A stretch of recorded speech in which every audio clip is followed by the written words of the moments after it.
आज हम सर्वाइव करने वाले हैं 150 डेज एक सिंगल हाउस के ऊपर। इस पूरे वर्ल्ड में दूर दूर तक इस हाउस के अलावा ना ही कोई आइलैंड और ना ही कोई स्ट्रक्चर स्पॉन होता है। यहाँ सर्वाइव करने के लिए हमें इस हाउस के अंदर एक चेस्ट मिलेगी जिसके अंदर काफी लिमिटेड रिसोर्सेज होंगे एंड इस जर्नी को कंप्लीट करते हुए हमारे कुछ टारगेट होने वाले हैं। पहला आर्मर ट्रिम के साथ फुल्ली इंचेंटेड डायमंड आर्मर बनाना, अपने सभी जरूरत के फार्म बनाना, विलेजर्स के रहने के लिए एक बड़ा सा ट्रेडिंग हॉल बनाना, एंडर ड्रैगन को मार के उसका एग लेके आना, विदर को मार के एक fully max beacon banana, and city में जाके 2 इलाइट्रा को ऑब्टेन करना, एंड लास्ट भाई और मेरे रहने के लिए काफी ज्यादा बड़े से हाउस को बनाना। इन सभी चीजों को करने में हमें 150 दिन लग गए हैं, तो वीडियो को बिना स्किप किए एंड तक जरूर देखना।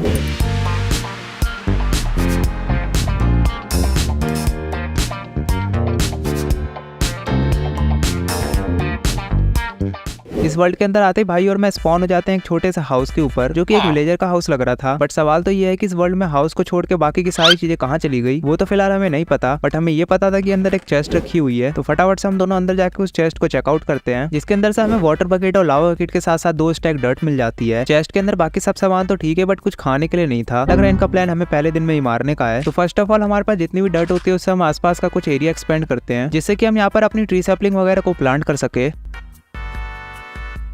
देन साथ ही साथ यहाँ पे भाई ने एक ग्रास ब्लॉक भी लगा दिया था एंड उसके बाद मैं एक वाटर बकेट और आइस ब्लॉक का यूज करके इन्फिनाइट वाटर सोर्स बनाने लग जाता हूँ। और साथ ही साथ हमें जितनी भी चेस्ट के अंदर से ट्री सैपलिंग मिली थी उसको यहाँ पे प्लांट कर देते हैं। देन भाई यहाँ पर एक कोबलस्टोन जनरेटर बनाने लग जाते हैं। इसके बनने से तुरंत बाद इसको हम यहाँ से रिमूव भी कर देते हैं क्योंकि इससे घर में आग भी लग सकती थी। बट उतनी देर में हमारा इस प्लेटफॉर्म पे पहले ट्री भी ग्रो हो चुका था, तो फटाफट से मैं इसको कट करने लग जाता हूँ। देन क्राफ्टिंग टेबल बना के भाई और मेरे लिए एक वुडन पिकेक्स बना लेता हूँ और साथ ही एक पिकेक्स भाई को भी दे देता हूँ। देन साइड में हम दोबारा से अपना एक कोबलस्टोन जनरेटर बना लेते हैं और इस बार हम इसको डबल साइड का बनाते हैं जिससे हम एक बार में दोनों माइनिंग कर सके। देन उसके बाद पूरी रात हम कोबलस्टोन माइन करने का काम ही करते हैं। काफी देर की माइनिंग के बाद चेस्ट के अंदर जो शीट रखे थे उसे हम यहाँ पे प्लांट कर देते हैं क्योंकि भूख के मारे हम दोनों का यहाँ पे बुरा हाल हो रहा था। फटाफट से मैं यहाँ पे स्टोन के टूल्स में अपग्रेड कर लेता हूँ एंड साथ ही साथ भाई को भी यहाँ पे कुछ स्टोन के टूल्स दे देता हूँ। स्टोन के टूल्स मिलने के बाद भाई तो ऐसे खुश हो रहे थे कि हमने डायमंड के टूल्स बना लिए हो। साले को बम से उड़ा दूंगा। देन सबसे पहले तो मैं घर के अंदर जाके अपनी बकेट को चेस्ट के अंदर रख देता हूँ क्योंकि अगर मैं अपनी न्यूब हरकतों की वजह से वर्ल्ड में गिर गया तो भाई मुझे गुस्से में एक और बार वर्ल्ड में गिरा देगा। अब क्योंकि यहाँ पे काफी देर से एक भी ट्री ग्रो नहीं हो रहा था इसलिए मैं डिसाइड करता हूँ कि हमारे पास जो इकलौता घर है इसी को गायब किया जाए। तो फटाफट से बिना देरी किए हुए मैं इस घर को माइन करने में लग जाता हूँ ना। अब तो ऐसा लग रहा है कि पहले तो यहाँ पे कोई घर ही नहीं हुआ करता था और तभी यहाँ पे 2 ट्री भी ग्रो हो चुके थे। तो फटाफट से मैं इन दोनों ट्री को कट कर लेता हूँ। ट्री को कट करके मैं जैसे ही यहाँ पे प्लैंक्स लगा रहा होता हूँ हमारा पहला खाना यहाँ पे वर्ल्ड में गिर जाता है। अगर मैंने यहाँ पे ये 2 सेकंड पहले लगाया होता तो हमारे पास अभी अपना पहला फूड होता। #ElcoGamerSadLife। देन यहाँ पे जितनी भी ट्री सैपलिंग होते हैं उनको दोबारा से रीप्लांट कर देता हूँ। नाउ हमारा बेस थोड़ा एक्सपेंड हो चुका था और दिखने में भी अच्छा लग रहा था। देन मैं प्लेटफॉर्म को और भी ज्यादा एक्सपेंड करने के लिए भाई से काफी सारे कोबलस्टोन ले लेता हूँ एंड फटाफट से मैं इनसे स्लैब्स वगैरह को बना लेता हूँ। एंड सबसे पहले तो मैं अपने प्लेटफॉर्म के चारों तरफ एक गोल सर्कल की बाउंड्री बनाता हूँ ना। अब शाम होने तक हमारी बाउंड्री भी बनके तैयार हो चुकी है एंड उतनी देर में हमारे प्लेटफॉर्म के ऊपर कुछ ट्री भी ग्रो हो चुके थे, तो मैं फटाफट से इसको कट करने लग जाता हूँ एंड तभी हमसे मिलने हमारा काफी साल पुराना दुश्मन आ जाता है एंड हम काफी अच्छे से उसका स्वागत करते हैं। यहाँ पर जितने भी पेड़ थे उन्हें काटने के बाद हमें एक भी एप्पल नहीं मिला एंड लग रहा है ये क्रॉप तो हमारे भूख से मरने के बाद ही ग्रो होगी। एंड तभी ऊपर वाला हमारे भूखे पेट की सुन लेता है और यहाँ पे मेरे को 2 एप्पल मिल जाते हैं जिसमें से एक तो मैं भाई को दे देता हूँ। एंड फाइनली हमारे पास थोड़ी बहुत काम करने की एनर्जी आ जाती है। रात भर कोबलस्टोन की माइनिंग और ट्री को कट करने के बाद मैं भाई से कुछ और कोबलस्टोन को लेता हूँ। देन उसके बाद मैं इसके काफी सारे स्लैब बना लेता हूँ एंड हम दोनों लग जाते हैं इस पूरे प्लेटफॉर्म को फिल करने के लिए। लगभग हमारा पूरा प्लेटफॉर्म फेल हो चुका था, तो मैं यहाँ पे कुछ टॉर्चेस वगैरह लगा देता हूँ और साथ ही साथ यहाँ पे जो ट्री ग्रो रखे थे उनको कट कर लेता हूँ। ये सारी चीजें करने के बाद यहाँ पे फाइनली कुछ क्रॉप ग्रो हो चुकी थी और इनको हार्वेस्ट करने के बाद सीड को दोबारा से प्लांट कर देता हूँ। तो मैं कुछ और ट्री को ग्रो करने के लिए एरिया बना रहा होता हूँ और तभी यहाँ पे हमारे ऊपर फैंटम अटैक कर देते हैं एंड अपने आप को बचाने के लिए हमारे पास जो एक घर था उसको भी हमने तोड़ दिया है। तो सबसे पहले तो हम फैंटम से थोड़ी बहुत मार खाते हैं एंड इनसे फाइनली बचने के लिए एक एरिया बनाते हैं एंड उसके अंदर जाके छुप जाते हैं। एंड ये सब होने के बाद हम रात भर कोबलस्टोन की माइनिंग करना ही डिसाइड करते हैं। सुबह होने के साथ ही सबसे पहले तो मैं कुछ पिकेक्स बनाता हूँ और मेरे पास जितनी भी डर्ट और सैपलिंग थी उसको अपने पूरे प्लेटफॉर्म के ऊपर लगा देता हूँ एंड तब तक भाई लग जाता है यहाँ पे अपने बचे हुए प्लेटफॉर्म को फिल करने के लिए। नाउ हमारा ये काम भी कंप्लीट हो चुका है। देन उसके बाद भाई लग जाते हैं यहाँ पे काफी सारे स्टोन को माइन करने के लिए और साथ ही साथ मैं लग जाता हूँ यहाँ पे सभी पेड़ों को काटने के लिए। एंड हाँ, आप लोगों को एक और बात बता दूं कि हमने पूरे 100 डेज में काफी ज्यादा स्टोन माइन और पेड़ कटिंग का काम किया है और ये चीज मैं आपको बार बार नहीं दिखाऊंगा क्योंकि आप बोर हो जाओगे। एंड हम दोनों का काम बिल्कुल सही तरीके से चल रहा था एंड इमेजिन करो फिर क्या होता है, फिर से हमारे ऊपर फैंटम अटैक कर देते हैं और इस बार तो मैं भी यहाँ पे डिसाइड करता हूँ कि इनको मार के ही रहूंगा। तो भाई एक फैंटम को मारते हैं और मैं भी एक फैंटम को मारता हूँ और ये चीज देख के एक फैंटम अपने आप ही जलने लग जाता है। लग रहा है वो हमसे डर गया है। देन उसके बाद मैं कुछ ब्रेड वगैरह बना बना के अपनी हेल्थ को रीजनरेट करता हूँ। देन उसके बाद दोबारा से भाई लग जाते हैं स्टोन माइनिंग पे एंड मैं इस पूरे प्लेटफॉर्म के ऊपर और भी ज्यादा ट्री सैपलिंग को प्लांट कर देता हूँ। देन उसके बाद हम यहाँ पर अपना एक टेम्परेरी फूड फार्म बनाने लग जाते हैं। फिलहाल हमारे पास जितनी भी सीड वगैरह होती है उसको यहाँ पे प्लांट कर देते हैं। नाउ अब हमारी प्रोग्रेस तो ठीक ठाक चल रही है, बट आगे की प्रोग्रेस करने के लिए हमें अपना एक मॉब फार्म बनाना पड़ेगा जहाँ से हमें काफी सारे काम के रिसोर्सेज मिलेंगे। तो बिना देरी किए हुए फटाफट से मैं इसका प्लेटफॉर्म बनाना शुरू कर देता हूँ। इसकी बाउंड्री का काम कंप्लीट होने ही वाला था कि यहाँ पे एक ज़ॉम्बी स्पॉन हो जाता है, पर इसको मारने के चक्कर में मैं यहाँ पे गिरते गिरते बचता हूँ। देन उसके बाद भाई और मैं दोनों मिलकर इस पूरे प्लेटफॉर्म को फिल करने का काम कंप्लीट कर लेते हैं। ना अपना ये प्लेटफॉर्म भी बनके तैयार हो चुका था। देन उसके बाद मैं एक डबल चेस्ट बना के अपना सारा वुड चेस्ट के अंदर रख देता हूँ और मैं अपने नए प्लेटफॉर्म के ऊपर टॉर्चेज लगाना भूल चुका था, जिसकी वजह से यहाँ पे लाखों में ज़ॉम्बी स्पॉन हो चुके हैं। तो जैसे जैसे हम इन ज़ॉम्बी से पिटते हुए रास्ता बंद करने की ट्राई करते हैं एंड तभी हमारे बेस के ऊपर कोबलस्टोन जनरेटर के पास आग लग जाती है। तो प्लेटफॉर्म को एरिया वगैरह ब्लॉक करने के बाद हम यहाँ पे लगी आग को बुझाने लग जाते हैं। प्लेटफॉर्म पे लगी आग को तो हमने टाइम पे बुझा दिया था, बट यहाँ पे प्लेटफॉर्म के ऊपर काफी सारे मॉब स्पॉन हो चुके थे एंड तभी हम यहाँ पे सोचते हैं कि दीवार के ऊपर से एक एक करके इन्हें मारना चाहिए। तभी दीवार चढ़ के एक मकड़ी आ जाती है और मैं यहाँ पे एक हार्ट पे बचता हूँ एंड भाई से एप्पल लेके अपने पहले तो हेल्थ जनरेट करता हूँ। और अगर इतना काफी नहीं था तो फैंटम भी हमारे ऊपर हमला कर देते हैं एंड भाई को तो धक्का देके फैंटम ने मॉब के बीच में ही गिरा दिया था। देन मॉब से बचने के लिए तो भाई वॉइड में ही कूद जाते हैं एंड अपना बदला लेने के लिए भाई फैंटम को भगा भगा के मारता है, या फिर ये कह लो फैंटम उसको भगा भगा के मारता है। सुबह होने के साथ ही प्लेटफॉर्म के ऊपर सारे मॉब जल के मर जाते हैं। नाउ जैसे जैसे हमने अपनी लास्ट नाइट को सर्वाइव कर ही लिया था, बट हमें जल्दी से जल्दी अपने लिए एक बेड बनाना पड़ेगा। तो भाई काफी सारे पेड़ों को काटने के लिए लग जाते हैं और मैं अपने मॉब फार्म को बिल्ड करने का काम शुरू कर देता हूँ।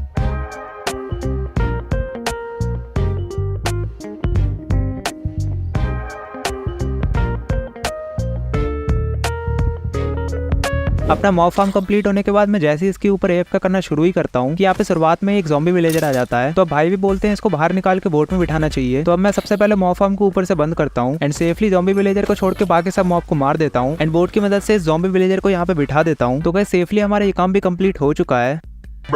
अच्छा चलो ठीक है, थोड़ी बहुत गलतियां तो हो जाती है। मैं फिर से ऊपर टॉर्च लगाना भूल चुका हूँ, पता नहीं मैं ये नूब हरकतें करना कब छोड़ूंगा। देन उसके बाद मैं काफी देर तक मॉब फार्म के ऊपर एएफके करता हूँ, जिससे कि बेड बनाने के लिए मेरे पास इनफ स्ट्रिंग्स हो जाए। तभी मेरे को एक ज़ॉम्बी को मार के अपना पहला आयरन इंगट मिल जाता है और जहाँ तक मुझे पता है इसके ड्रॉप करने के चांसेस काफी ज्यादा रेयर होते हैं एंड टू बी ऑनेस्ट ये तो मेरे को काफी ज्यादा जल्दी मिल गया। तो मैं बिना रुके मॉब फार्म के ऊपर 1-2 दिन तक एएफके ही करता हूँ और इतना एएफके करने के बाद भी मेरे को सिर्फ 5 ही स्ट्रिंग्स मिली थी, जिससे मैं सिर्फ एक ही वूल बना पाता हूँ और बेड बनाने के लिए अभी भी हमें 2 वूल की जरूरत है। तो मैं दोबारा से यहाँ पे काफी देर तक एएफके करता हूँ और इतनी देर की एएफके करने के बाद मेरे पास एक और वूल हो चुका था और इतनी देर में भाई ने इस ब्रिज को भी बना के कंप्लीट कर दिया था, जो कि फिलहाल देखने में तो काफी ज्यादा अच्छा लग रहा है। तो अब मैं अपने मॉब फार्म के ऊपर के मॉब वगैरह को बो एरो की मदद से मारने लग जाता हूँ एंड अब कायदे से मेरे को इस बार टॉर्चेस लगा के आना चाहिए था, बट ये देख लो मैं बिना टॉर्चेस लगाए नीचे जा रहा हूँ और मेरी इस प्रोनेस का तो कोई जवाब ही नहीं है। एंड तभी एक क्रीपर ज़ॉम्बी विलेजर के साथ बोट में बैठ जाता है, तो मैं इसको आराम से मार देता हूँ एंड मॉब फार्म के ऊपर दोबारा से एएफके करना शुरू कर देता हूँ। भाई से पूछने के बाद पता चला कि उनके पास भी 2 स्ट्रिंग थी, तो मैं अपना आखिरी वूल बना के फाइनली अपना बेड बना लेता हूँ और अपने पहले बेड को बनाने के लिए इतना ज्यादा टाइम लग जाएगा ये तो मैंने भी नहीं सोचा था। देन उसके बाद मैं मॉब फार्म से कुछ हड्डियों को लेके बोन मिल बनाता हूँ एंड फटाफट से अपने सभी क्रॉप को ग्रो करने लग जाता हूँ। फार्मिंग वगैरह का काम कंप्लीट होने के बाद मैं काफी सारे ब्रेड बना लेता हूँ एंड अब चलो हमारे खाने पीने की कमी तो पूरी हुई एंड उसके बाद मैं यहाँ पे होकर ट्री को कट करने लग जाता हूँ एंड तभी भाई यहाँ पे सो के डे कर देते हैं। एंड अभी आप लोग सोच रहे हो कि एक बंदे के सोने से डे कैसे हो गया, तो मैं आप लोगों को बता दूं कि मैंने इस वर्ल्ड में 1 स्लीप का मॉड लगा रखा है। तो अब टाइम आ चुका है नेदर में जाने का, क्योंकि जल्दी से जल्दी हमें अपने ज़ॉम्बी विलेजर को क्योर भी करना है। तो उसके लिए मैं यहाँ पे एक और प्लेटफॉर्म को बनाने का काम शुरू कर देता हूँ, जिसके ऊपर हमारा नेदर पोर्टल होने वाला है।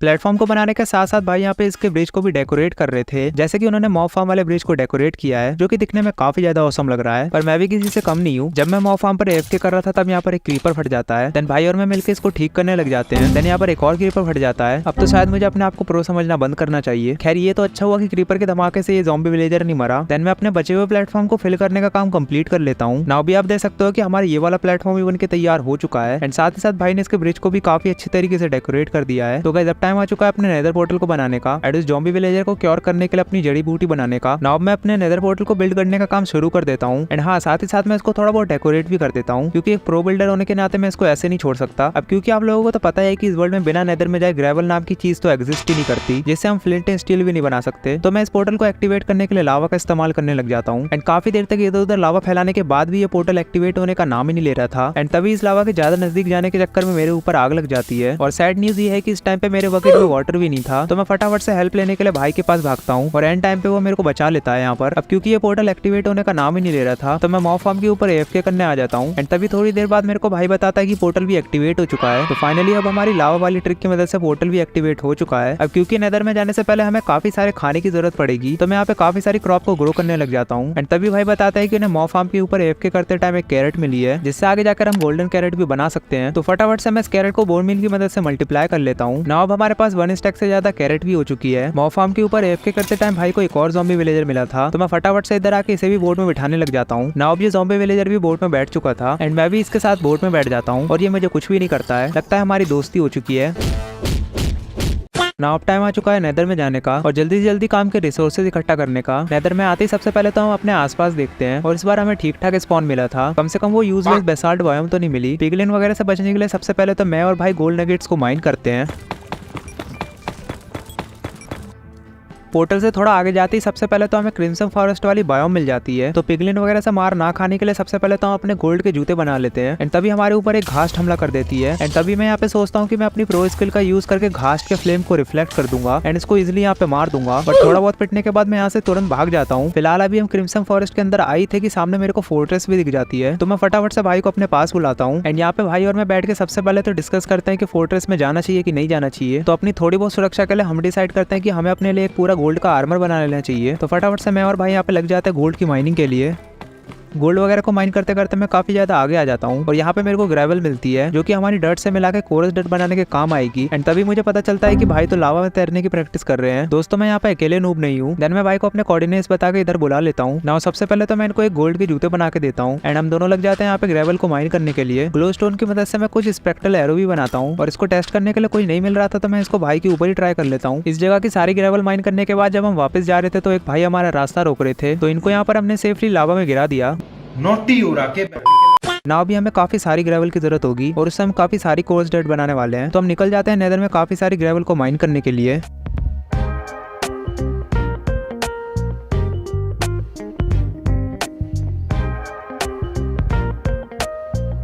नाउ फाइनली हम काफी सारी ग्रेवल और गोल्ड माइन करके ओवरवर्ल्ड में आ चुके हैं एंड अब मैं अपने और भाई के लिए फुल्ली गोल्ड का आर्मर बना लेता हूँ एंड साथ ही साथ मैं कुछ गोल्डन कैरेट भी बना लेता हूँ। तो फाइनली अब हमारी प्रोटेक्शन वगैरह का काम तो हो चुका है जो कि हमें नेदर के मॉब से बचाएगा। अब हमारे पास जो टेम्परेरी फूड फार्म होता है हम उसको रिमूव करने लग जाते हैं क्योंकि कोरस डर्ट बनाने के लिए भी कुछ डर्ट की जरूरत पड़ती है। नाउ एक काम करता है अब हम अपने फटाफट से मजदूरी का काम शुरू करते हैं।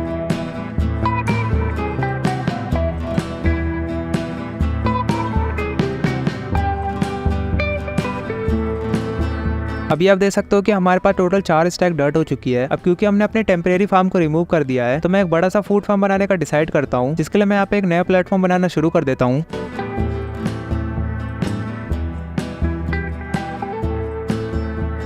ना अपने पूरे प्लेटफॉर्म पे तो डर्ट फिल हो चुकी है एंड हर बार की तरह भाई यहाँ पे ब्रिज बनाने का काम भी शुरू कर देते हैं। देन मैं थोड़ी देर के लिए अपने मॉब फार्म पे AFK करने के लिए आ जाता हूँ एंड तभी यहाँ पे मॉब वगैरह को मारते हुए एक और ज़ॉम्बी विलेजर मिलता है। तो अब मैं भाई से बोलता हूँ कि इसको यहाँ से निकाल के बाकी ज़ॉम्बी विलेजर के साथ बोट में बिठा दे। एंड हाँ, जब तक मैं अपना फूड फार्म के ऊपर अपना बचा हुआ सारा काम कंप्लीट करने लग जाता हूँ।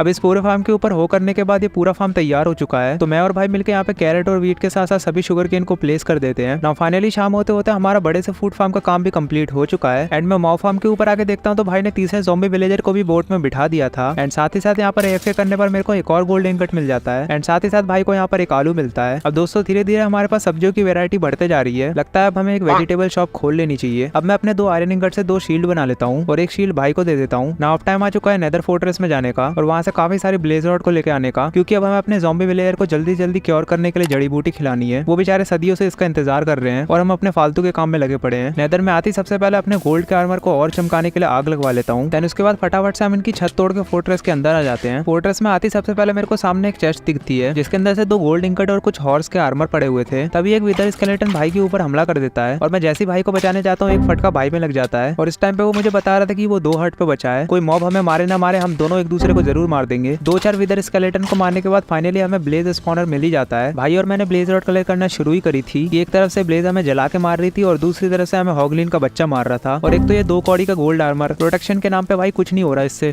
तू मुझे गलत मत बोल, तू खुद को गलत बोल।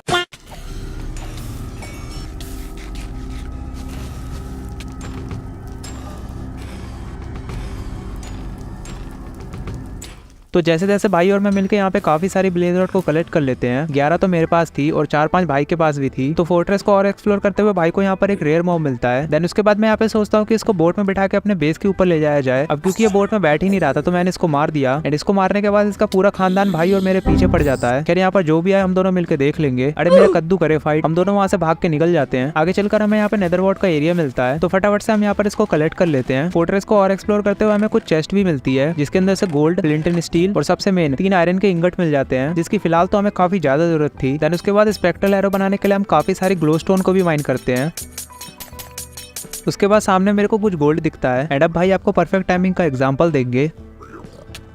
और गाइस यकीन मानो मैंने यहाँ पे सिर्फ माइन करने के लिए पिकैक्स चलाई थी, बट उसके बाद जैसे मैं एक आयरन नगेट को माइन करता हूँ मेरे को भी कोई धक्का देके नीचे गिरा देता है। और मैं यहाँ पे शायद इसलिए बच गया क्योंकि मेरी हेल्थ फुल थी। देन उसके बाद फटाफट से भाई आके अपना सारा सामान उठा लेते हैं। एंड उसके बाद मैं यहाँ पे कुछ घूम रहे पिग वगैरह को रोस्ट करने लग जाता हूँ। अरे कैरी भाई वाला रोस्ट नहीं, अब हमें गोल्डन एप्पल बनाने के लिए काफी सारे गोल्ड की भी जरूरत होगी। तो भाई और मैं मिलकर काफी सारे गोल्ड को माइन करते हैं। ओवरवर्ल्ड में आते सबसे पहले हम चेस्ट के अंदर अपना सारा सामान शॉर्ट करते हैं। एंड उसके बाद मैं पोशन बनाने के लिए एक ब्रूइंग स्टैंड बना लेता हूँ। और पिछले काफी टाइम से भाई मॉब फार्म के ऊपर एफके भी कर रहे थे, उनको यहाँ पे विच को मार के 2 बॉटल मिली थी और साथ ही साथ यहाँ पर एक आलू भी मिला था। नाउ फाइनली अब हम इन ज़ॉम्बी विलेजर को क्योर करने के लिए पोशन बना सकते हैं। एंड अब मैं पोशन बनाना शुरू कर देता हूँ बिना बॉटल में पानी भरे। लगता है इस वीडियो को अपलोड करने के बाद मुझे अपने दिमाग का इलाज करवाना ही पड़ेगा। देन अपने स्प्लैश पोशन ऑफ वीकनेस बनने के बाद अपने 8 गोल्डन एप्पल भी बना लेता हूँ। अब क्योंकि क्योर करने से पहले यहाँ पर एक ही बोट के अंदर 2 विलेजर बैठे हुए थे तो हमें इन दोनों को अलग अलग करना पड़ेगा, वरना अगर एक विलेजर क्योर हो जाएगा तो दूसरा उसे दोबारा इन्फेक्ट कर देगा। तो भाई यहाँ पर इनको अलग अलग करने के लिए वॉल से एक अजीब सा एरिया बनाते हैं। एंड ये दोनों ज़ॉम्बी विलेजर इतने बेकार होते हैं कि दोबारा से एक ही बोट में बैठ जाते हैं। एक और बार ट्राई करने के बाद एक विलेजर तो अलग हो चुका था एंड दूसरे विलेजर को भी फाइनली हम अलग बोट में बिठाने में सक्सेसफुल होते हैं। एंड बीच वाले विलेजर ने कौन सा गत्ता फूका था वो तो हमें नहीं पता है, बट ब्रो हमें भी ये वाला गत्ता चाहिए।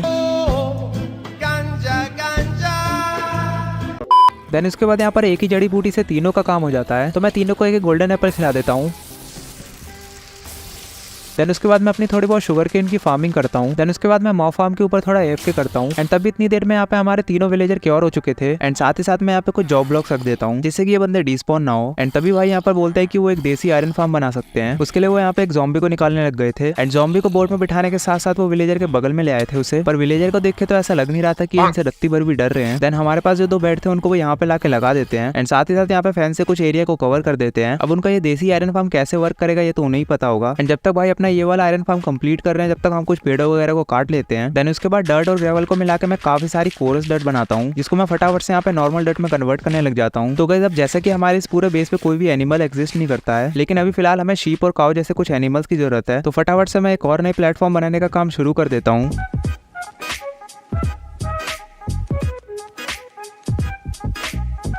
एंड इस बार मैं इस पूरे प्लेटफॉर्म को डर्ट से फिल कर देता हूँ। देन फटाफट से मैं चेस्ट में रखी हुई 2 ग्रास ब्लॉक को ले लेता हूँ। अब क्योंकि कोई भी एनिमल सिर्फ ग्रास वाले प्लेटफॉर्म के ऊपर ही स्पॉन होते हैं तो फटाफट से मैं यहाँ पे 2 जगह ग्रास को लगा देता हूँ जिससे कि ये पूरे प्लेटफॉर्म के ऊपर एक्सपेंड हो जाए। देन मैं अपने फूड फार्म के ऊपर थोड़ा वर्क करता हूँ। एंड तभी भाई मुझे बताता है कि हमें अपने नए प्लेटफॉर्म के ऊपर एएफके करना पड़ेगा एंड तभी वहाँ पे ग्रास स्प्रेड होगी। तो फटाफट से मैं इसके ऊपर आके अगले 2-3 दिनों तक एएफके करता हूँ।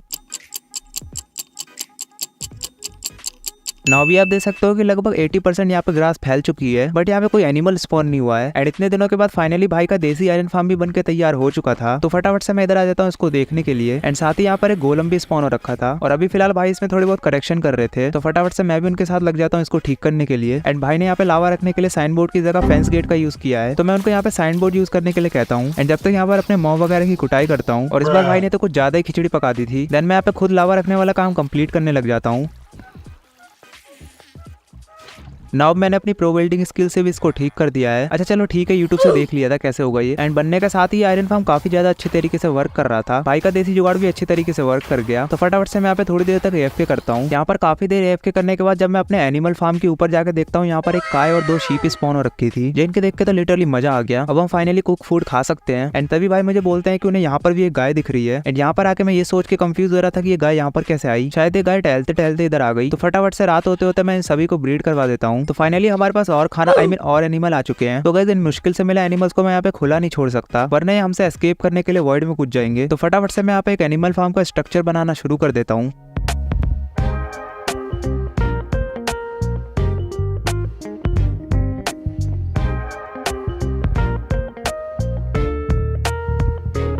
नाउ अब अपने एनिमल फार्म का काम भी कंप्लीट हो चुका है। देन मैं अपने फूड फार्म के ऊपर आके अपने काफी ज्यादा वीट को हार्वेस्ट करता हूँ, जो कि अपने एनिमल्स वगैरह को खिलाने के काम आएगा। देन एनिमल फार्म के ऊपर आके मैं कुछ शीप को शेयर करता हूँ, जिससे हम विलेजर के लिए और भी ज्यादा बेड बना सके। देन उसके बाद मैं अपने भाई के देसी आयरन फार्म के ऊपर आता हूँ एंड फटाफट से यहाँ से कुछ आयरन वगैरह को ले लेता हूँ, क्योंकि अब टाइम आ चुका है अपने पूरे आयरन के आर्मर और टूल्स को बनाने का, क्योंकि भाई और मैं स्टोन के टूल से माइन कर करके तंग आ चुके हैं। ना मैं फटाफट से अपने और भाई के लिए आयरन के आर्मर एंड टूल्स को बना लेता हूँ। नाउ गाइस हमारा ये वाला काम तो कंप्लीट हो चुका है, बट हमें अपना डायमंड आर्मर बनाने के लिए सबसे पहले एक ट्रेडिंग हॉल बनाना पड़ेगा। एंड अब भाई मेरे को यहाँ पे कुछ पके हुए आलू दे देते हैं खाने के लिए। तो अब मैं हमारे ट्रेडिंग हॉल को बनाने के लिए एक प्लेटफॉर्म को बनाने का डिसाइड करता हूँ। तो फटाफट से मैं इसको बनाने का काम शुरू कर देता हूँ।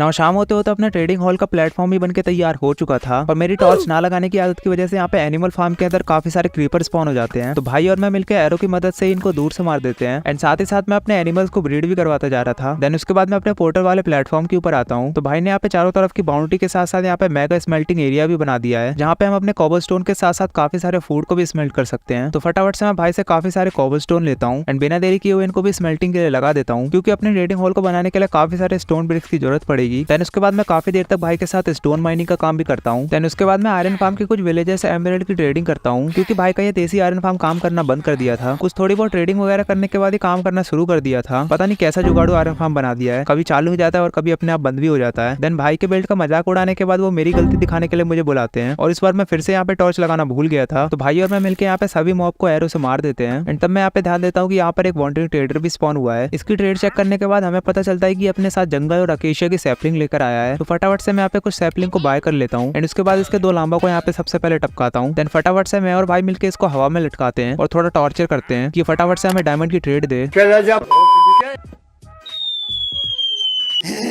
तो गाइस अपना ट्रेडिंग हॉल बनाने से पहले मैं अपने कुछ बचे हुए प्लेटफॉर्म को बना के कंप्लीट कर लेता हूँ, जिसके ऊपर हम अपने आने वाले कुछ बिल्ड बनाएंगे। तो चलिए फटाफट से सारे प्लेटफॉर्म को बना के फुल्ली कंप्लीट करते हैं।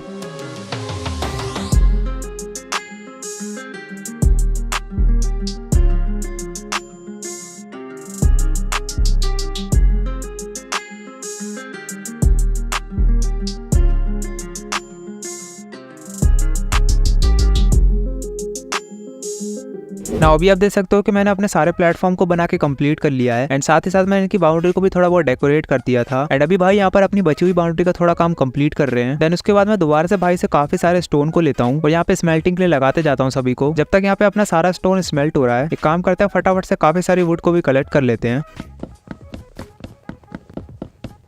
ट्री कट करते हुए यहाँ पे मैं लीफ के अंदर वुड को ढूंढ रहा था, जिससे कि अपने आप टूट के नीचे गिर सके। एंड तभी यहाँ पे भाई फ्लिंट एंड स्टील का यूज करके इसको जला देते हैं। ये स्मार्ट वर्क वाले आइडिया मेरे दिमाग में क्यों नहीं आते। देन हम अपने बनाए हुए प्लेटफॉर्म में से एक को अपने ट्री फार्म बना देते हैं एंड फटाफट से यहाँ पे भाई अपने ट्री को ग्रो करने लग जाते हैं। तभी इनके देसी आयरन फार्म को छोड़ के गोलम बाहर स्पॉन हो जाता है और पता नहीं क्या ही जुगाड़ू आयरन फार्म बनाया है, कभी स्पॉन ही नहीं होते और कभी बाहर ही स्पॉन हो जाते हैं। देन मैं वुड कलेक्ट करने के लिए कुछ आयरन की एक्स बना के भाई को देता हूँ एंड साथ ही साथ यहाँ पे सभी जगह ट्री सैपलिंग को भी प्लांट कर देता हूँ। नाउ मैं अपने नए प्लेटफॉर्म को बीच वाले प्लेटफॉर्म से मिला देता हूँ, जिससे यहाँ पर एक शॉर्टकट रास्ता बन सके। एंड उसके बाद मॉब फार्म के ऊपर थोड़ी देर तक AFK करता हूँ, या फिर ये कह लो थोड़ा बहुत टाइम पास करता हूँ। एंड फिर भाई का आयरन फार्म दोबारा से काम करना बंद कर देता है। लग रहा है विलेजर ने भाई को भी गत्ता फुकवा दिया था बनाने से पहले। बाय द वे जब मैं अपने मॉब फार्म के ऊपर AFK कर रहा था तो मेरे को एक और ज़ॉम्बी विलेजर दिखता है। तो फटाफट से मैं ऊपर से इसको बंद करके इसको भी निकालता हूँ एंड बाहर निकालने के साथ ही इसको बोट में बिठा देता हूँ। अब क्योंकि हमारे पास गोल्डन एप्पल और पोशन की कमी तो नहीं है, तो हम इसको भी क्योर कर लेंगे, जिससे आगे जाके हमें 2 कौड़ी के भाव में ट्रेड दे। देन मैं और भाई आयरन फार्म के अंदर आ जाते हैं इसको ठीक करने के लिए। यहाँ से थोड़ी बहुत मार खाने के बाद मैं ये काम उन्हीं को सौंप देता हूँ, क्योंकि ये देसी आयरन फार्म बनाने का आइडिया उन्हीं का था। तो मॉब फार्म के ऊपर AFK करते हुए मेरे को एक और ज़ॉम्बी विलेजर दिखता है। तो फटाफट से मैं इसको भी बाहर निकाल के बोट में बिठा लेता हूँ। अब हम जब एक को क्योर कर ही रहे हैं तो दूसरे को भी साथ साथ कर ही देंगे। देन मैं यहाँ पर आता हूँ तो एनिमल फार्म की छत पे एक क्रीपर स्पॉन हो गया था, क्योंकि मैं यहाँ पर भी टॉर्च लगाना भूल जाता हूँ। मुझे पता है अब मेरी नूब हरकतें कुछ ज्यादा ही हो रही है। देन उसके बाद भाई पीछे यहाँ पे ब्रीडिंग का काम कर रहे थे एंड मैं यहाँ पर आराम से बिस्कुट और दूध पीने का काम कर रहा था। मेरे दोस्तों अब जिंदगी जीने का मन नहीं करता यार। देन मैं यहाँ पे फटाफट से काफी सारी गाय का सफाया करता हूँ और भाई लग जाते हैं वूल को शेयर करने के लिए। जितना भी लेदर इकट्ठा होता है मैं उससे 7 बुक बना लेता हूँ एंड साथ ही साथ मैं यहाँ पे 2 लेक्टन भी बना लेता हूँ। और बिना देरी किए हुए फटाफट से मैं ज़ॉम्बी विलेजर को क्योर करने के लिए आ जाता हूँ। नाउ भी ये दोनों कुछ ही देर में क्योर हो जाएंगे और इनके डिस्पॉन ना होने के लिए मैं यहाँ पे जॉब ब्लॉक को रख देता हूँ। देन उसके बाद मैं एक स्टोन कटर बना के काफी सारे स्टोन ब्रिक्स बना लेता हूँ। नाउ एक डबल चेस्ट लगा के अपनी ट्रेडिंग हॉल को बनाने के लिए सारा सामान मैं इसके अंदर शिफ्ट कर देता हूँ और साथ ही में मैं यहाँ पे कुछ एनिमल्स को भी ब्रीड करवा देता हूँ। एंड तभी भाई मुझे बताता है कि वहाँ पे ज़ॉम्बी विलेजर तो क्योर हो चुके हैं, बट वहाँ पे बोट में सिर्फ एक ही विलेजर बैठा है। खैर वो दूसरा विलेजर कहाँ गया उससे तो हमें कोई परवाह नहीं है, बट यहाँ पर हमारा एक कीमती गोल्डन एप्पल बर्बाद हो गया। अब ये वाला भी डिस्पॉन ना हो जाए इसलिए मैं यहाँ पर एक बेड को ला के रख देता हूँ। तो गाइस अब टाइम आ चुका है अपने बड़े से ट्रेडिंग हॉल को बनाने का। तो एक काम करते हैं फटाफट से उसे बनाना शुरू करते हैं। अब सिनेमैटिक में एंजॉय करो।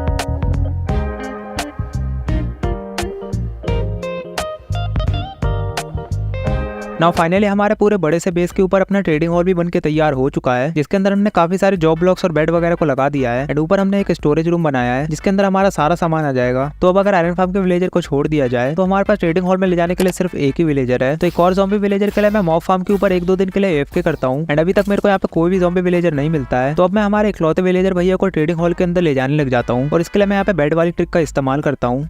देन मैं आ जाता हूँ दोबारा से मॉब फार्म के ऊपर AFK करने के लिए, इस होप में कि मेरे को एक और ज़ॉम्बी विलेजर मिल जाए। एंड तभी मैं यहाँ पे देखता हूँ कि भाई का देसी आयरन फार्म यहाँ पे वर्क करना बंद कर चुका है। बट इस बीच यहाँ पर एक अच्छी चीज होती है, मॉब फार्म पर AFK करते टाइम यहाँ पर एक ज़ॉम्बी विलेजर आ जाता है। तो फटाफट से मैं यहाँ पे बाकी के मॉब्स को मार के इसको बाहर निकालता हूँ एंड बोट में बिठा के इसको कैप्चर कर लेता हूँ। देन इस बार इसे क्योर करने के लिए भाई जड़ी बूटी खिलाते हैं। एंड तभी आयरन फार्म दोबारा से वर्क करने लग गया था, बट ये आयरन फार्म की जगह ट्री फार्म के अंदर गोलेम स्पॉन कर रहा था। देन भाई मुझे बोलते हैं कि इस वीडियो के बाद वो मुझे भी वो गत्ता देंगे जो फूक के उन्होंने ये आयरन फार्म बनाया था। बाय द वे इतनी देर में हमारा विलेजर भी क्योर हो जाता है और इसके डिस्पॉन ना होने के लिए भाई ने यहाँ पे दुनिया भर के जॉब ब्लॉक्स लगा दिए हैं। तो फटाफट से भाई और मैं मिलकर इसको बोट की मदद से ट्रेडिंग हॉल के अंदर ले आते हैं। अंदर आते ही एक दूसरे की आंखों में देखना शुरू कर देते हैं, बट ये यहाँ पे ब्रीड तो कर ही नहीं रहते। तभी हमें याद आता है कि इनको ब्रेड भी खिलानी पड़ती है। तो फटाफट से मैं इन सभी को काफी ज्यादा ब्रेड दे देता हूँ। नाउ अब हमारा टारगेट होने वाला है सभी विलेजर को फ्लेचर की जॉब देके एमरल्ड को ट्रेड करना एंड फिर टूल्स में और आर्मर को अपग्रेड करके फुल्ली डायमंड का आर्मर एंड टूल्स को बाय करना। तो फटाफट से मैं ट्री फार्म के ऊपर आके यहाँ से जितनी भी वुड होती है उसको ले लेता हूँ। एंड मैं जैसे ट्रेडिंग हॉल के अंदर आता हूँ यहाँ पे हमारा छोटा नौकर आई मीन विलेजर आ जाता है। लग रहा है ये इस बात से बेखबर है कि इसको पूरी जिंदगी यहाँ पे गुलामी करनी पड़ेगी। पता है बहुत बेकार लग रहा हूँ। देन फिर मैं बिना रुके एमरल्ड की ट्रेडिंग करने के लिए लग जाता हूँ एंड साथ ही साथ मैं इनको ब्रीड करवाने के लिए कैरेट भी खिलाते जा रहा था। एंड तब तक हमारे भाई पेड़ों को ग्रो करके वुड कलेक्ट करने में लगे हुए थे एंड दूसरी तरफ मैं यहाँ पे विलेजर को ब्रीड करवाना और एमरल्ड कलेक्ट करने का काम कर रहा था। देन उसके बाद भाई भी ट्रेडिंग हॉल के अंदर आ जाते हैं एंड हम दोनों मिलकर यहाँ पे काफी सारे एमरल्ड को बाय करते हैं एंड कमाए हुए एमरल्ड से मैं टूल्स में और आर्मर को भी अपग्रेड करते जा रहा था।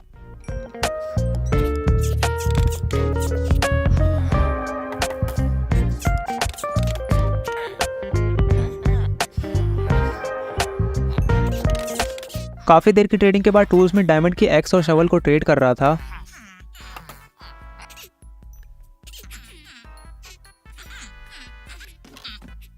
एंड साथ ही आर्मर को अपग्रेड करके वो पूरा डायमंड का आर्मर ट्रेड करने लगा। ना अभी आप चेस्ट में देख सकते हो कि हमारे पास 2 सेट डायमंड के आर्मर और कुछ डायमंड के टूल्स हो चुके हैं। एंड जब तक भाई और एमरल्ड की ट्रेडिंग कर रहे थे मैं यहाँ पे साथ में वेपन स्मिथ को भी अपग्रेड कर रहा था। ना ये फाइनली डायमंड की एक्स और स्वॉर्ड बेचने लगा। तो फटाफट से मैं इसे ये बाय कर लेता हूँ। नाउ गाइस हमारा पूरा डायमंड का आर्मर और सभी डायमंड के टूल्स बिल्कुल रेडी हो चुके हैं और इसे करने में लिटरली काफी ज्यादा टाइम लग गया। एंड साथ ही भाई ने विलेजर से कुछ इंचेंटेड बो भी बाय कर ली थी। तो गाइस फाइनली हमारा पूरा डायमंड का आर्मर टूल्स रेडी हो चुका है, जिसे ऑब्टेन करके लिटरली काफी ज्यादा मजा आ गया। और ये शेडर में ग्रीन क्यों लग रहा है वो तो मुझे भी नहीं पता है, हो सके तो इसे इग्नोर करना। तो गाइस हमारे आर्मर एंड टूल्स के ऊपर एकदम घटिया से एन्चेंटमेंट लगी हुई है। तो अभी हमें मेंडिंग, लूटिंग, प्रोटेक्शन और साथ ही साथ कई सारी बुक को बाय करना है। तो एक काम करता है फटाफट से इसको करने का काम शुरू करते हैं।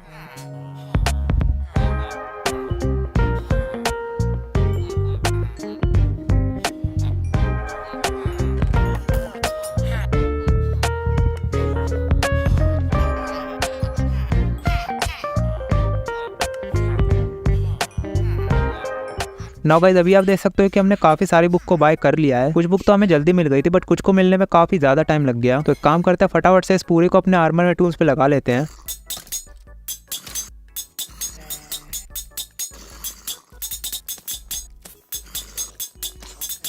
एंड अभी आप देख सकते हो कि अपने पूरे आर्मर के ऊपर कितनी ओपी एन्चेंटमेंट आ चुकी है। देन फिर भाई के पास एक्सपी नहीं होती है तो मैं उनकी कुछ बो को कंबाइन करता हूँ। नाउ अब हम एंडर ड्रैगन को डिफीट करने के लिए बिल्कुल रेडी हो चुके हैं और साथ ही में हम विदर को भी वहीं पे मारने वाले हैं। तो अभी हम आ जाते हैं नेदर के अंदर फोर्ट्रेस में जाकर विदर हेड को कलेक्ट करने के लिए। एंड हाँ गाइस, मैं आप लोगों को बता दूं कि हमने अपनी स्वॉर्ड के अंदर लूटिंग 3 की बुक लगा रखी है, जिससे कि विदर हेड कलेक्ट करना कोई ज्यादा मुश्किल नहीं होगा। तो फटाफट से हम दोबारा छत तोड़ के फोर्ट्रेस के अंदर आते हैं। फोर्ट्रेस के अंदर आती सबसे पहले हमें 2 विदर मिलते हैं, तो हम इन्हें मारना शुरू कर देते हैं। एंड हमारी किस्मत तो ऐसी थी कि हमें पता ही था कि शुरू में तो हमें नहीं मिलने वाला है। तो फटाफट से भाई और मैं मिलकर काफी सारे विदर स्केलेटन को मारते हैं और बीच बीच में एक दूसरे को भी मारते हैं। एंड अब आप एक छोटा सा मोन्टाज एंजॉय करो।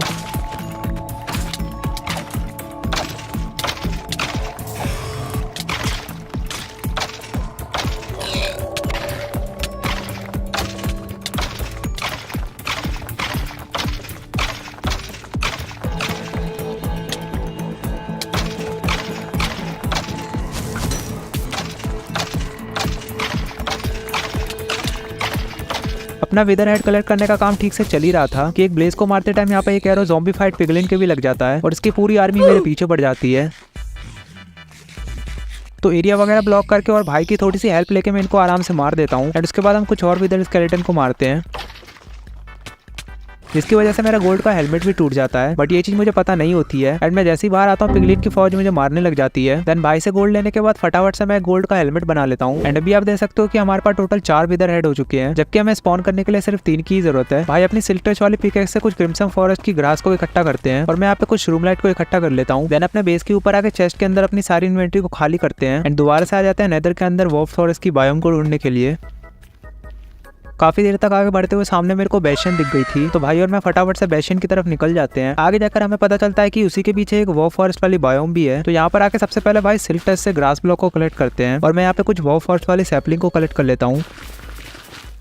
देन उसके बाद भाई कहते हैं लगे हाथ बेशन में भी डाका डाल ही देना चाहिए। यहाँ पर आते ही सबसे पहले हम बो एरो की मदद से काफी सारे पिगलिन ब्रूट को मारते हैं। देन मैं जैसे ही यहाँ पे रखी हुई चेस्ट को ओपन करता हूँ, यहाँ पे मेरे ऊपर 2 ब्रूट अटैक कर देते हैं।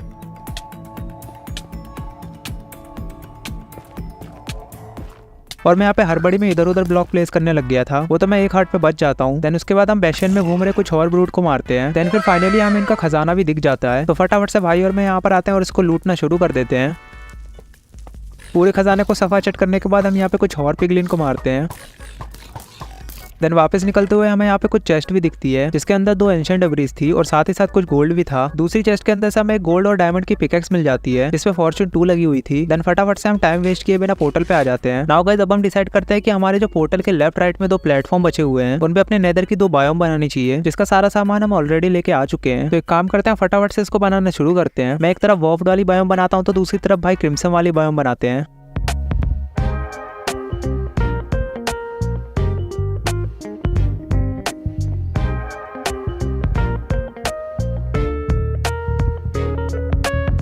नाउ गाइस, अब हमारे दोनों बायोम बन के तैयार हो चुकी है और साथ ही साथ हमने अपने नेदर पोर्टल वाले प्लेटफॉर्म पे भी कुछ पेड़ों को उगा दिया था, जिससे देखने में काफी अच्छे लग रहे हैं। तो गाइस, अपना ये काम तो कंप्लीट हो चुका है। तो जब तक मैं अपना दूसरा काम कर रहा था, भाई नेदर में जाके एंडर पर्ल कलेक्ट कर लेता है एंड साथ ही साथ उसे ब्लेज पाउडर से मिला के 14 आईओ फेंडर भी बना लेता है। देन फिर सबसे पहले लेटर उड़ने के लिए हम कुछ रॉकेट बनाते हैं एंड अपना फाइट वगैरह करने के लिए सारी प्रिपरेशन को कंप्लीट करते हैं। तो अपनी सारी तैयारी कंप्लीट होने के बाद मैं अपनी जैसी पहली आईओ फेंडर फेंकता हूँ वो इस डायरेक्शन में जा रही थी, तो हम फटाफट से बिना देरी किए हुए इस डायरेक्शन में ब्रिजिंग करने लगते हैं।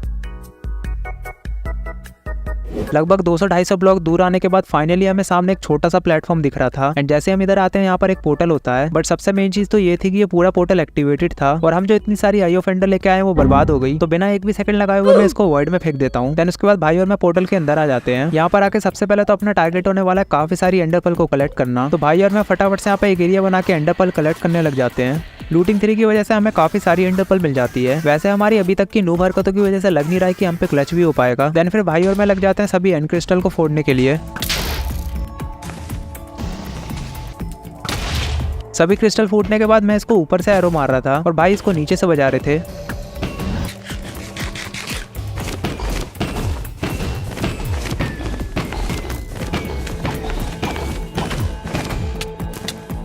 तो अब मेरा यहाँ पे गेम एंड हो चुका है। मेरे सारे सामान के साथ साथ मेरा पूरा आर्मर भी चले जाता है। ऐसा आपको लग रहा होगा, अपने आप को नूब बोल रहे हैं इसका मतलब ये थोड़ी कि क्लच करना नहीं आता। क्या मतलब एक बार गलती से हो गया। देन भाई और मैं मिलकर जब एंडर ड्रैगन को मार रहे थे तो वो मेरे को उछाल देता है एंड तभी भाई उसको मार के यहाँ पे एंड को फ्री कर देते हैं। एंड अभी एंडर ड्रैगन भी हम दोनों के सामने नहीं टिक पाया। देन मैं यहाँ पे जैसे ही एक्सपी कलेक्ट करने आता हूँ यहाँ पर एक भी नहीं होती है। मुझे पता चलता है कि भाई ने पहली सारी एक्सपी लपेट ली है, तो फटाफट से मैं यहाँ पे ड्रैगन एग ले लेता हूँ। देन फिर यहाँ पे भाई विदर को मारने के लिए किलिंग रूम बनाते हैं। देन फिर मैं भाई को भी ड्रैगन एग देता हूँ जिससे उनको भी एडवांसमेंट मिल सके। देन फिर मैं यहाँ पे विदर को स्पॉन करने के लिए सोल सैंड और ऑब्सीडियन लगाता हूँ। एंड फाइनली तीनों हेड लगाने के बाद अपना विदर भी स्पॉन हो चुका है।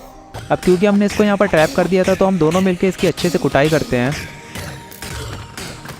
ना इसके मरते ही फाइनली हमें नेदर स्टार भी मिल चुका था। अब क्योंकि मेरे पास एक विदर हेड बचा हुआ था तो मैं इसको यहाँ पे इसकी समाधि के रूप में लगा देता हूँ। अगर हमारे पास 2 और होते तो हम यहाँ पर एक और विदर को मारते। ना अब टाइम आ चुका है इलाइट्रा लेने के लिए एंड सिटी में जाने का। तो भाई और मैं सबसे पहले तो यहाँ पे कुछ एंडर पर्ल कलेक्ट करते हैं। तो अब हम इलाइट्रा ऑब्टेन करने के लिए काफी ज्यादा एक्साइटेड हैं। देन फटाफट से हम बिना देरी किए वो एंड सिटी में आ जाते हैं। यहाँ पर आते ही सबसे पहले हम अपना एक्सप्लोरेशन का काम शुरू कर देते हैं। बट हमारी किस्मत यहाँ पर इतनी ज्यादा अच्छी होगी तो हमने सोचा ही नहीं था। हमें अपने पोर्टल के थोड़ा सा आगे अपने पहली एंड सिटी मिल जाती है। और खास बात यह है कि यहाँ पर शिप भी था। यहाँ पर आने के लिए हम पर्ल यूज करते हैं और शलकर को मारना शुरू कर देते हैं। देन फिर शलकर हमें मारना शुरू कर देता है।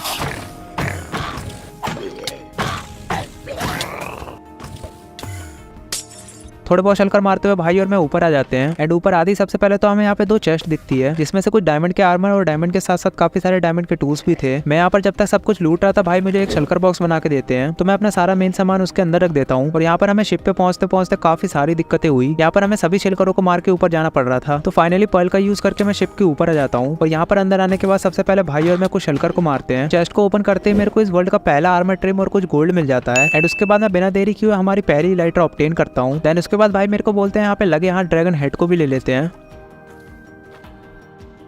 तो फटाफट से यहाँ से हम दोनों छलांग लगा के नीचे आ जाते हैं। देन उसके बाद निकल जाते हैं हम कुछ हॉरन सिटी को लूटने के लिए। तो अब हम फास्ट ट्रैवल करने के लिए अपनी पर्ल वाली ट्रिक का यूज करते हैं। तभी भाई मुझे बताता है कि हमारे पास तो इलाइट्रा भी है एंड हम फालतू में ही पैदल चल रहे हैं। तो फटाफट से मैं अपनी इलाइट्रा को पहन लेता हूँ एंड शलकर बॉक्स में से अपने बनाए हुए रॉकेट को भी निकाल लेता हूँ। और मैं अपनी पहली उड़ान भरते ही यहाँ पे टकरा जाता हूँ। हाँ मुझे अच्छे से इलाइट्रा उड़ान नहीं आती है एंड 1-2 ट्राई के बाद मैं इसको थोड़ा बहुत ठीक से उड़ाना सीख जाता हूँ। और मैं लग जाता हूँ एक डायरेक्शन में अपनी दूसरी एंड सिटी को ढूंढने के लिए। एंड साथ ही साथ भाई दूसरी डायरेक्शन में पैदल जा रहे थे।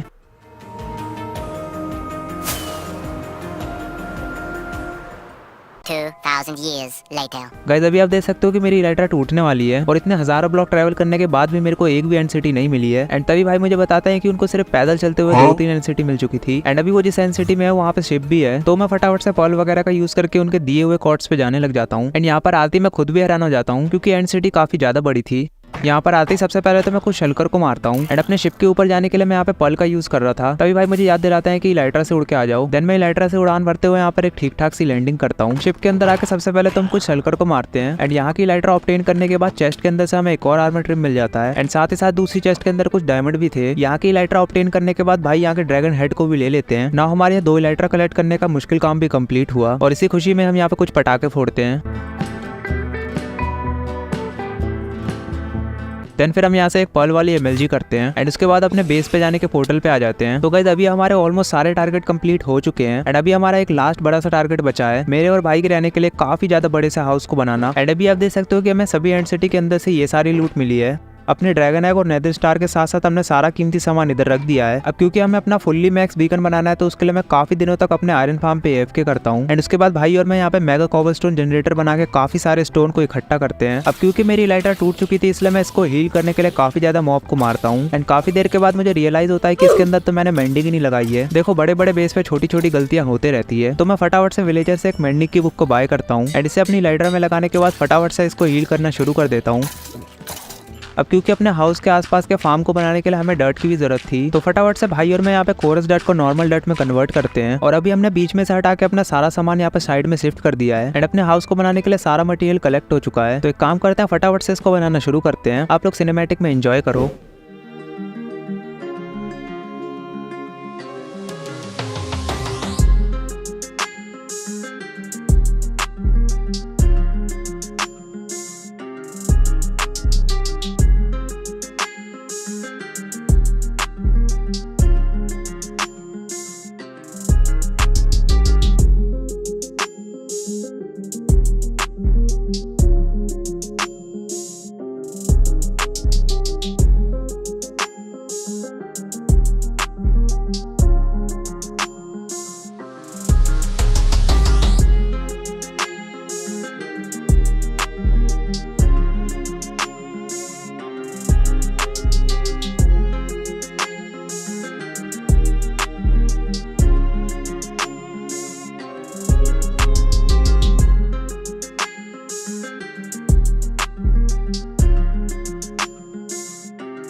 ना अब अपना पूरा बड़ा सा हाउस बनके तैयार हो चुका है एंड अब अपना एक लास्ट काम बचा हुआ है अपने फुल्ली मैक्स बीकन को बनाना। तो उसके लिए मैं यहाँ पे लाइब्रेरियन से ग्लास को बाय कर लेता हूँ एंड अपने आयरन फार्म पे आके सारे आयरन को ले लेता हूँ और साथ ही साथ में इन सभी आयरन को आयरन ब्लॉक्स में कन्वर्ट कर देता हूँ। ना अभी आप देख सकते हो कि ये फर्स्ट फ्लोर कितना ज्यादा औसम लग रहा है। ना जो भी हो भाई ने डेकोरेशन तो काफी ज्यादा अच्छी करी है। तो गाइस जैसा कि मैंने आपको वीडियो के स्टार्टिंग में बोला था कि हम अपने आर्मर के ऊपर आर्मर ट्रिम भी लगाएंगे, तो मेरे को एंशिएंट सिटी से जितने भी डायमंड मिलते हैं उससे मैं अपने आर्मर ट्रिम को मल्टीप्लाई कर लेता हूँ। देन फटाफट से मैं अपने और भाई के डायमंड के आर्मर के ऊपर ट्रिम को लगा देता हूँ। ना अभी आप देख सकते हो कि हम आर्मर ट्रिम लगाने के बाद नई नवेली दुल्हन आई मीन दूल्हे की तरह सज चुके हैं। ना अभी हमारा एक लास्ट काम बचा हुआ है अपने एक फुल्ली मैक्स बीकन को बनाने का, और इसे बनाने के लिए हम आयरन के साथ साथ एमराल्ड ब्लॉक का भी यूज करने वाले हैं। तो फटाफट से अपने बीकन को बनाने का काम शुरू करते हैं एंड इसे हम अपने पोर्टल वाले प्लेटफॉर्म के ऊपर बनाने वाले हैं, क्योंकि पूरे बेस के ऊपर इसके अलावा और कोई जगह ही नहीं बची है।